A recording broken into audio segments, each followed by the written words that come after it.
Très bien, on attaque maintenant la SAE 1.02, développement d'une application avec le projet Zel Diablo.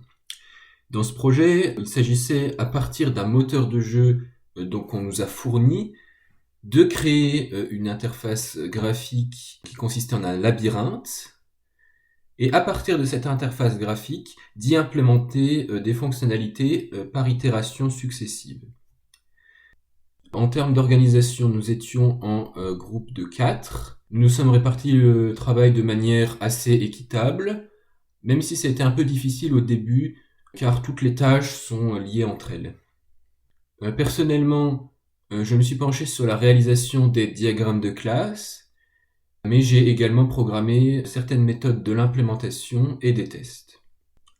Au niveau des étapes, le travail était divisé d'abord en un TP d'introduction permettant de créer le labyrinthe à partir du moteur, puis de 3 itérations successives de 4 heures chacune qui permettaient d'ajouter des fonctionnalités au jeu. Dans chaque itération, on avait 2 grandes parties, 2 grandes étapes.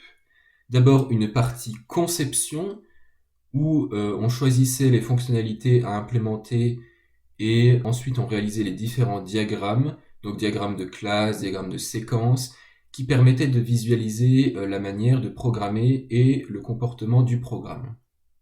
Et ensuite une deuxième partie, la partie réalisation, dans laquelle on implémentait les fonctionnalités qu'on avait décidé de programmer et les tests, ce qui permettait ensuite de débugger le code afin d'obtenir au final un programme fonctionnel. À la fin de chaque itération, on réalisait un bilan concernant la nouvelle version de l'application et on générait les diagrammes de classe à partir des classes programmées. D'après le programme national, 4 compétences étaient mises en jeu dans cette SAE: implémenter des conceptions simples, élaborer des conceptions simples, faire des essais et évaluer leurs résultats en regard des spécifications et développer des interfaces utilisateurs. Tout cela en expliquant et en communiquant l'avancée aux clients et aux utilisateurs, en précisant et en respectant les besoins décrits par le client, en appliquant les principes algorithmiques, en veillant à la qualité du code et à sa documentation, et enfin en choisissant les ressources techniques appropriées. Pour les faciliter, les étapes étaient globalement très structurées.